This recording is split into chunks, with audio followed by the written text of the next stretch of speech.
రాజుల రెండవ గ్రంథము 18వ అధ్యాయము. ఇశ్రాయేలు రాజును ఏలా కుమారుడునైన హోషేయ ఏలుబడిలో 3వ సంవత్సరమందు యూదారాజును ఆహాజు కుమారుడునైన హిజ్కియా ఏలనారంభించెను. అతడు ఏలనారంభించినప్పుడు 25 ఏండ్ల వాడై యెరూషలేమునందు 29 సంవత్సరములు ఏలెను. అతని తల్లి జకర్యా కుమార్తె, ఆమెకు అబీ అని పేరు. తన పితరుడైన దావీదు చేసినట్లు అతడు యెహోవా దృష్టికి పూర్ణముగా నీతిననుసరించెను.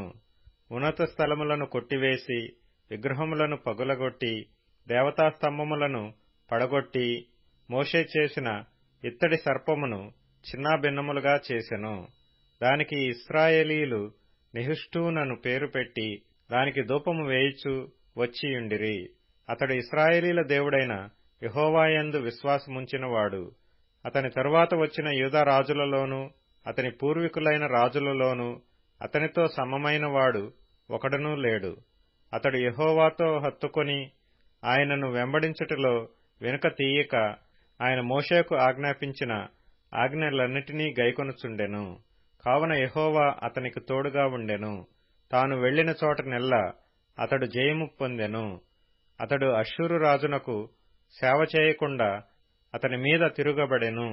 మరియు గాజా పట్టణము వరకు, దాని సరిహద్దుల వరకు, కాపరుల గుడిసెల యందేమి, ప్రాకారములు గల పట్టణముల యందేమి అంతటను అతడు ఫిలిష్తీయులను ఓడించెను. రాజైన హిజ్కియా ఏలుబడిలో 4వ సంవత్సరమందు ఇశ్రాయేలు రాజైన ఏలా కుమారుడగు హోషేయ ఏలుబడిలో 7వ సంవత్సరమందు అష్షూరు రాజైన షల్మనేసెరు షోమ్రోను పట్టణము మీదికి వచ్చి ముట్టడి వేసెను. 3 సంవత్సరములు పూర్తి అయిన తరువాత అష్షూరీయులు దాని పట్టుకొనిరి.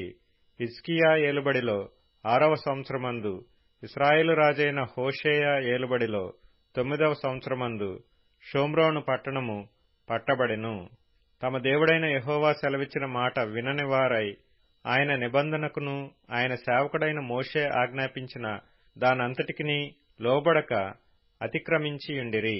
అష్షూరు రాజు ఇశ్రాయేలు వారిని అష్షూరు దేశంలోనికి తీసుకొని పోయి గోజాను నది దగ్గరనున్న హాలహు, హాబోరు అను పట్టణములలోను మాదీయుల పట్టణములలోను వారిని ఉంచెను.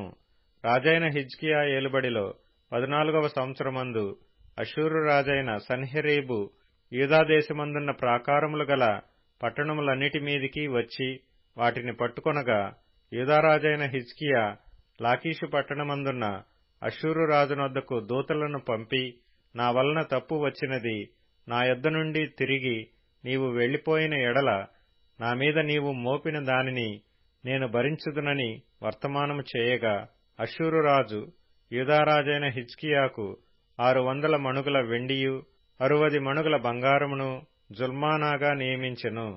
కావున హిజ్కియా యెహోవా మందిరమందును రాజనగరునందున్న పదార్థములలో కనబడిన వెండి అంతయు అతనికిచ్చెను. మరియు ఆ కాలమందు హిజ్కియా దేవాలయపు తలుపులకున్న బంగారమును, తాను కట్టించిన స్తంభములకున్న బంగారమును తీయించి అష్షూరు రాజునకిచ్చెను. అంతట అష్షూరు రాజు తర్మానును, రబ్సారీసును, రబ్షాకేనును లాకీషు పట్టణము నుండి యెరూషలేమునందున్న రాజైన హిజ్కియా మీదికి బహు గొప్ప సమూహముతో పంపెను. వారు యెరూషలేము మీదికి వచ్చి చాకిరేవు మార్గమందున్న మెరక కొలను కాలువ యొద్ద ప్రవేశించి నిలిచి రాజును పిలువనంపగా, హిల్కీయా కుమారుడును గృహ నిర్వాహకుడునైన ఎల్యాకీమును, శాస్త్రియగు షెబ్నాయును, రాజ్యపు దస్తావేజుల మీదనున్న ఆసాపు కుమారుడైన యోవాహును వారి యొద్దకు పోయిరి.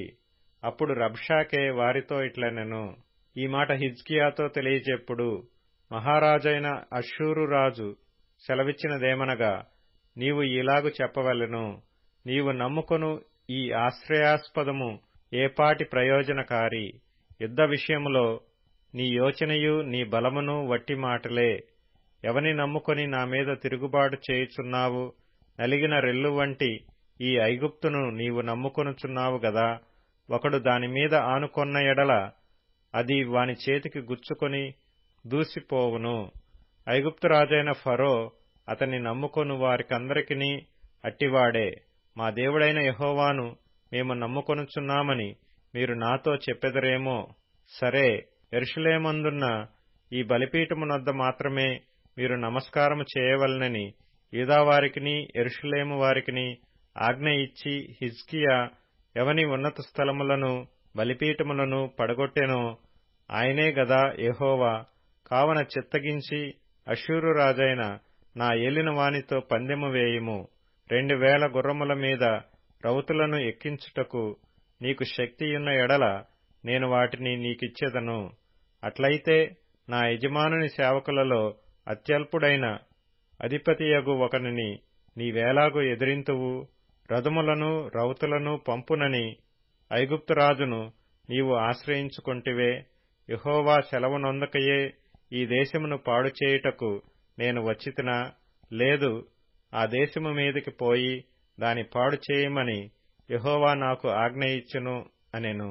హిల్కీయా కుమారుడైన ఎల్యాకీము, షబ్నాయు, యోవాహు అనువారు, చిత్తగించుము, నీ దాసులమైన మాకు సిరియా భాష తెలియను గనుక దానితో మాట్లాడుము.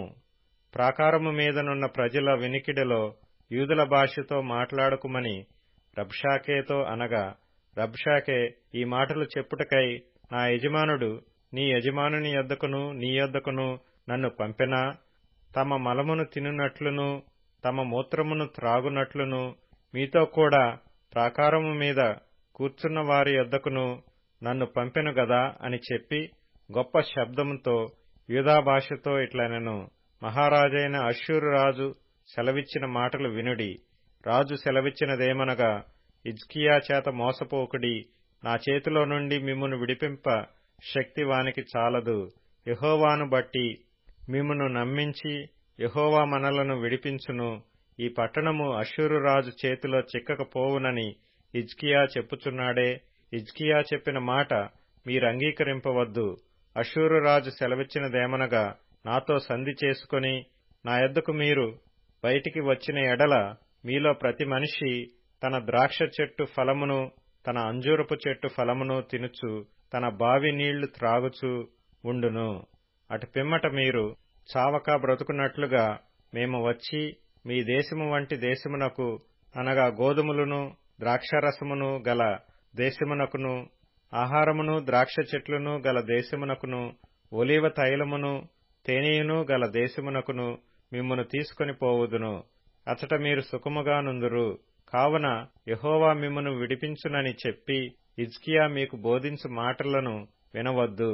ఆయా జనముల దేవతలలో ఏదైనను తన దేశమును అష్షూరు రాజు చేతిలో నుండి విడిపించినా, హమాతు దేవతలు ఏమాయను, అర్పాదు దేవతలు ఏమాయను, సెపర్వయీము దేవతలు ఏమాయను, హేనా ఇవ్వా అనువారి దేవతలు ఏమాయను, షోమ్రోను దేశపు దేవత మా చేతిలో నుండి షోమ్రోనును విడిపించినా, యెహోవా మా చేతిలో నుండి యెరూషలేమును విడిపించుననుటకు ఆయా దేశముల దేవతలలో ఏదైనను తన దేశమును మా చేతిలో నుండి విడిపించినది కలదా అని చెప్పెను. అయితే అతనికి ప్రత్యుత్తరమియ్యవద్దని రాజు సెలవిచ్చి యుండుట చేత జనులు ఎంతమాత్రమును ప్రత్యుత్తరమియ్యక ఊరకుండిరి. గృహ నిర్వాహకుడును హిల్కీయా కుమారుడునైన ఎల్యాకీమును, శాస్త్రియగు షబ్నాయును, రాజ్యపు దస్తావేజుల మీదనున్న ఆసాపు కుమారుడైన యోవాహును బట్టలు చింపుకొని హిజ్కియా యొద్దకు వచ్చి రబ్షాకే పలికిన మాటలన్నీయు తెలియజెప్పిరి.